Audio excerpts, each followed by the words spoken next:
halkan aynu dhex joogno waa bartamaha magaalada Cadaado maanta waxaynu la wadaagaynaa sheekooyin ka duwan warbixinadii aynu soo gudbin jirnay haddaba maalmihii la soo dhaafay hadii aad maqlaysa ayax fara badan oo laga cabanayo deegaanada Galmudug gaar ahaan gobolada dhexe ama gobolka Galgaduud maanta waxaynu la wadaagaynaa ayaxii oo laga cunayo magaalada Cadaado sidoo kale tan dadku ay karsadeen isla markaasina noocyo kala duwan loo sameeyay haddaba ayaxa ayaa Soomaaliya horay waxa uga jiri jiray inaysan dadku isticmaali jirin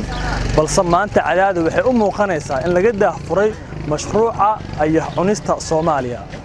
waxaanu la wadaagaynaa muuqaalkan soo socda oo ku saabsan ayaxii oo la karinayo sidoo kale dadka qaarkood ay cunayaan isla markaasna waxaynu la wadaagi doonaa dhadhanka ayaxa sida uu yahay markii la cuno iyo sheekooyin la xiriira nala daawada muuqaalada soo socda hadda waxaynu joognaa mid ka mid ah xaafadaha magaalada Cadaado kaasi oo dhawaan lagu diyaarinayo karista ayaxa waxaan ku tusi doonaa habka loo diyaarinayo sida loo karinayo iyo isla markaasina qaabka loo sameeyo halkan waxa ku shidan ama aad arki kartaan waa burjukadii halkan waxa ku jira ayaxii oo wili nool qaarkood waa diyaarsan yahay ayaxan waa kii la karinayay oo la kari lahaa sidoo kale weelal kale ayuu ku jira isaga oo wili aan la karin birtaan aad arkaysaan ama weelkan aad arkaysaan waa kii lagu shiili lahaa dabcan birna waa la iskor saarayaa waa la karin doonaa kadibna waxaan arki doonaa markii la kariyo qaabka uu noqon doono sidoo kale sida loo karinayo ma la shiilaya ma biyo baa lagu karinaya ma si kala loo sameeynaya dabcan la arka baasmid ku soo marka dabcan waliis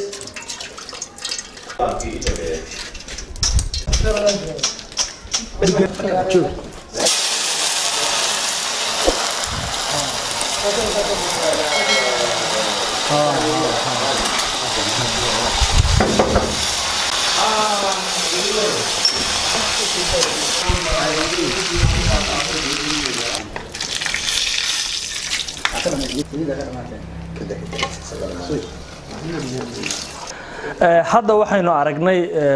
ayaxii oo la kariyay la diyaariyay isla markaasina loo diyaariyay in la cuno dabcan halkan waxa lagu cunayaa ayaxii isaga oo la soo diyaariyay dabcan la soo shiilay waxaad arki kartaan isagoo sidii hilibkii ama qudaartii oo kale lagu cunayo dhalinyaradan ayaa cunaysa iyo asxaab kala duwan runtii dhadhankiisana waa laga sheekay doonaa markii la cuno maanta waxa weeye waa maalin barwaaqo wax manaha cunaynaa wax manaha maxaan ku radaa aan maanta aad ugu bognay waa ayaxii waxa weeye wax manaha oo shalay noo yimid maantana aan ku quraacnay waan ku qadaynaynaa waa manaha maxaan ku radaa kaala iska arag waa malaygu waa ka macaan yahay waxyaabo badan oo manaha dawo u yahay كل أنا قد وحنا عنايا دبر حنون يديك كركان عنايا ساكس أنا بالله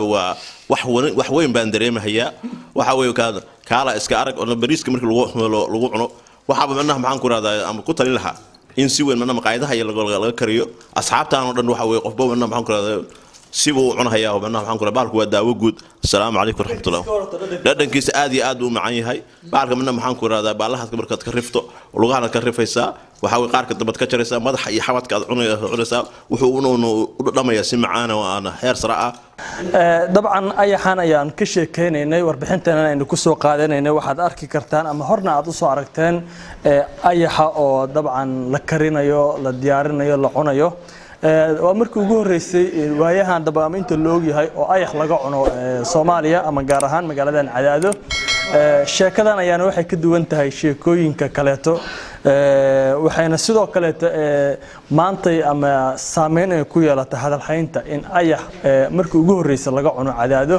xilli waayahan laga cabanaya ayaxu inuu xaaluf ku hayay deegaanada miyiga ah dadka ay ka soo cabanayaan inuu waxyeeleeyay dhinaca naqa ama geedaha hase yeeshee hadda waxa moodaa in loo jihaysanayo dhinacii kaleeto ah in ayaxii sidaan loo karsanayo la cunayo dadkuna ay soo dabanayaan halka dadka qaar waxay ku talinayaan awl lagu talinaya in la buufiyo hadda qaarkood waxay leeyihiin ayax ayaa la buufin waa ugaar wuxuu ka mid yahay cuntooyinka la cuno waa in la xanaaneeyo isla markaasina si joogto ah loo isticmaalo waa markii ugu horeysay oo qaar ka mid ah xaafadaha magaalada Cadaado lagu kariyo ayax isla markaasina ay dadku cunaan hase yeeshee waxaa xusid mudan in ayaxa cunistiisu ay tahay mid xalaal ah isla markaasina bannaan maxamuud owaadan TV-ga caalamiga Universal Cadaado